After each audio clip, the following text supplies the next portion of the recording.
اعوذ باللہ من الشیطان الرجیم، پناہ مانگتا ہوں میں اللہ کی شیطان مردود سے۔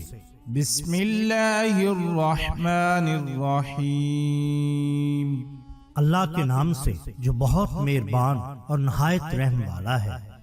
مسامرہ ٹی وی کے ناظرین کرام، السلام علیکم۔ محترم ناظرین، ہم اپنی آج کی ویڈیو میں ایک ولی اللہ اور حلوے والے کا قصہ آپ کے سامنے پیش کریں گے جو یقیناً آپ کے لیے دلچسپی کا باعث ہوگا۔ ناظرین کرام، حضرت شیخ المشائخ سماع الدین سے منقول ہے کہ خانِ جہان کلنگی سلطان فیروز شاہ کا وزیر تھا۔ وہ حضرت مخدوم جہانیہ رحمت اللہ تعالی علیہ کا بالکل معتقد نہ تھا، بلکہ ان کو برا بھلا کہا کرتا، اگرچہ سلطان ان کے کم ترین مقدمین میں سے تھا۔ ایک مرتبہ خانِ جہاں مذکور نے ایک محرر کے لڑکے کو جیل بھیج دیا اور وہ اس پر سختی کیا کرتا تھا۔ جب اس محرر نے اپنے لڑکے کی آزادی کی کوئی صورت نہ دیکھی تو حضور سید مخدوم جہانیہ رحمت اللہ تعالی علیہ کی خدمت میں آیا اور حضرت کو اپنے لڑکے کی سفارش کے لیے خانِ جہاں کے دروازے پر لے گیا۔ یہ خبر خان مذکورہ تک پہنچی۔ اس نے اندر سے اپنے ملازم کے ہاتھ یہ کہلا بھیجا کہ ان حضرت سے کہو کہ میں تمہاری سفارش ہرگز نہ مانوں گا اور تمہارا منہ بھی نہ دیکھوں گا، دوبارہ میرے یہاں سفارش کے لیے مت آنا۔ کہا جاتا ہے آپ تقریباً 19 مرتبہ خانِ جہاں کے دروازے پر سفارش کے لیے گئے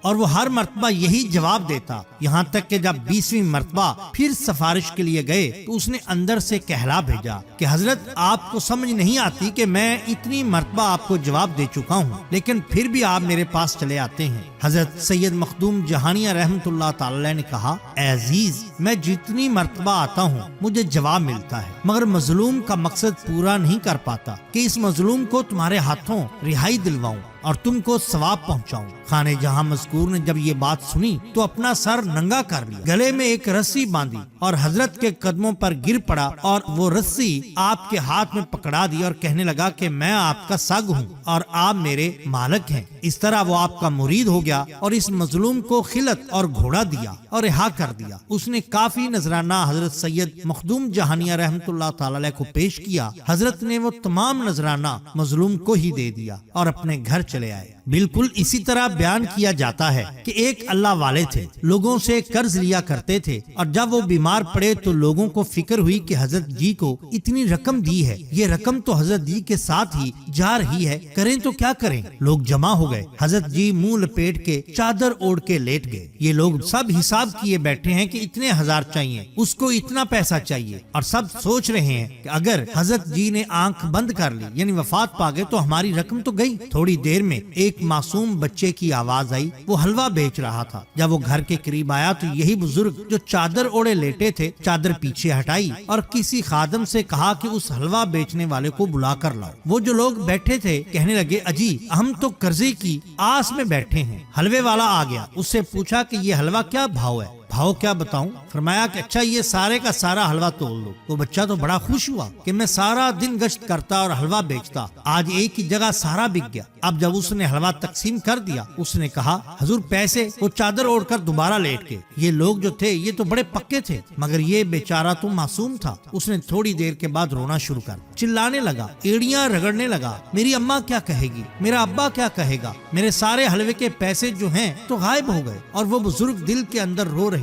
تھوڑی دیر میں کسی نے دروازے سے دستک دی اور کہا کہ اندر آ جاؤں۔ انہوں نے کہا، جا کر دیکھو باہر کون ہے۔ دیکھا ایک خوان آیا تھا، اس خوان کے اندر تمام قرض والوں کی رقمیں رکھی تھی اور حلوے والے کی قیمت الگ رکھی تھی۔ انہوں نے سب کے قرضے ادا کر دیے اور حلوے والے کی قیمت بھی ادا کر دی۔ لوگوں نے پوچھا، حضور یہ کیا بات ہے؟ فرمایا، بات یہ ہے کہ میں نے اللہ تعالیٰ سے کہا تھا کہ اے اللہ میرا آخری وقت ہے لیکن میں گروی رکھا ہوا ہوں، یہ سب قرضے والے بیٹھے ہیں، آپ ان کا قرضہ ادا کروا دیں، میں ابھی جانے کو تیار ہوں۔ تو فرمایا، ان میں سے کوئی رونے والا بھی ہے؟ میں نے جو ان پر نظر ڈالی تو میں نے دیکھا کہ ایک سے ایک خراٹ ہے، ان کے دل سخت ہیں، ان میں رونے والا کوئی نہیں۔ جب میں نے دیکھا کہ سب کے سب سنگ دل ہیں، اس بچے کی جب آواز آئی تو میں نے کہا یہ سنگ دل نہیں ہے۔ میں نے اس کا حلوہ خریدا اور اس کو بھی انہی لوگوں میں شامل کر دیا۔ اس نے جب رو رو کر مانگا تو اس ایک آدمی کے رونے کی وجہ سے اللہ نے سب کی عرضی قبول فرما دی۔ جب تک حلوہ بیچنے والا بچہ گڑ گڑا کر روتا نہیں، اللہ کی بخشش کا دریا بھی جوش میں نہیں آتا تھا۔ ناظرین اکرام، یہ شان ہوتی ہے اولیاء اللہ کی۔ اگر آپ کو ہماری یہ ویڈیو پسند آئی ہو تو لائک کیجئے،